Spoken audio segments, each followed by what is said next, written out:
राधे श्याम। कैसे हैं आप सब? उम्मीद करती हूँ आप सब बहुत अच्छे से होंगे। तो आज मैं आपके साथ शुरू कर रही हूँ भगवत गीता का सार। तो चलिए शुरू करते हैं।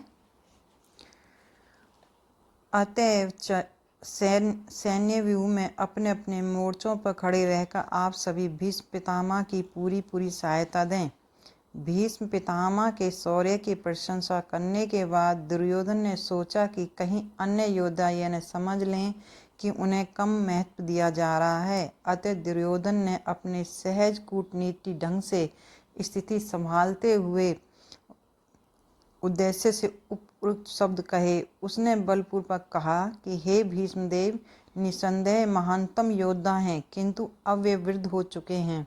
अतः प्रत्येक सैनिक को चाहिए कि चारों ओर से उनकी सुरक्षा का विशेष ध्यान रखे। हो सकता है कि वे किसी एक दिशा में युद्ध करने में लग जाएं और शत्रु इस व्यवस्था का लाभ उठा लें।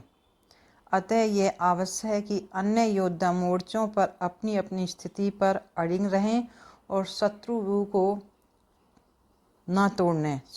व्यूह न तोड़ने दें। दुर्योधन को पूर्ण विश्वास था कि कुरुओं की विजय भीष्मदेव की उपस्थिति पर निर्भर है।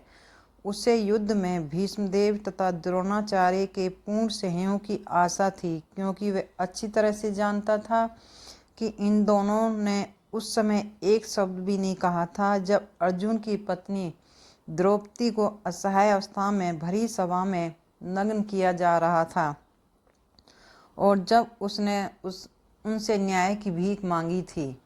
यह जानते हुए भी कि इन दोनों सेनापतियों के मन में पांडवों के लिए स्नेह था, दुर्योधन को आशा थी कि वे इस स्नेह को उसी तरह त्याग देंगे जिस तरह उन्होंने ध्रुव क्रीड़ा के अवसर पर किया था।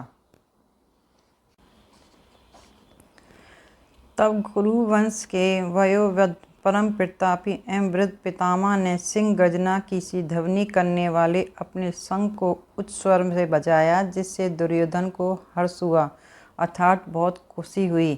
तात्पर्य: कुरुवंश के वयोवृद्ध पितामह अपने पुत्र दुर्योधन का मनोभाव जान गए थे और उसके प्रति अपनी स्वाभाविक दयावश उन्होंने उसे प्रसन्न करने के लिए अत्यंत उच्च स्वर से अपना शंख बजाया, जो उनकी सिंह के समान स्थिति के अनुरूप था। अप्रत्यक्ष रूप में शंख के द्वारा प्रतीकात्मक ढंग से उन्होंने अपने हताश पुत्र दुर्योधन को बता दिया कि उन्हें युद्ध में विजय की आशा नहीं है, क्योंकि दूसरे पक्ष में साक्षात भगवान श्री कृष्ण हैं।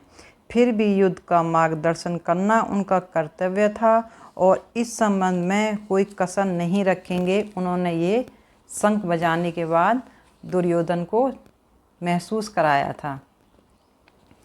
दूसरी ओर से श्वेत घोड़ों द्वारा खींचे जाने वाले विशाल रथ पर आसीन श्री कृष्ण तथा अर्जुन ने अपने अपने दिव्य शंख बजाए।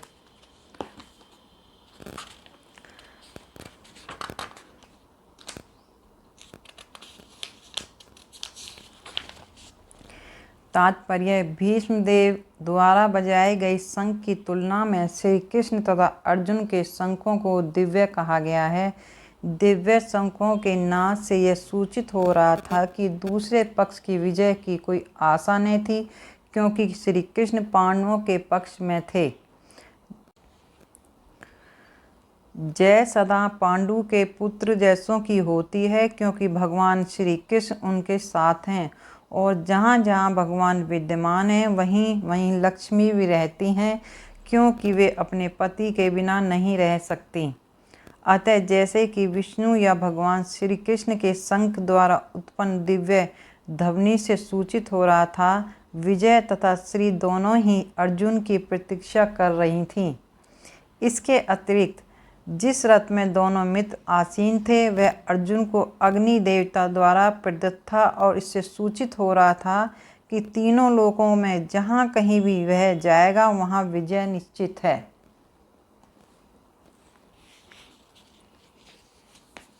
तो ये था मेरी भगवत गीता का कुछ अध्याय का सार जो मैंने आपके साथ शेयर किया है। तो प्लीज़ आप मेरे इस अध्याय को सुनें, इससे कुछ ज्ञान अर्जित करें। राधे श्याम।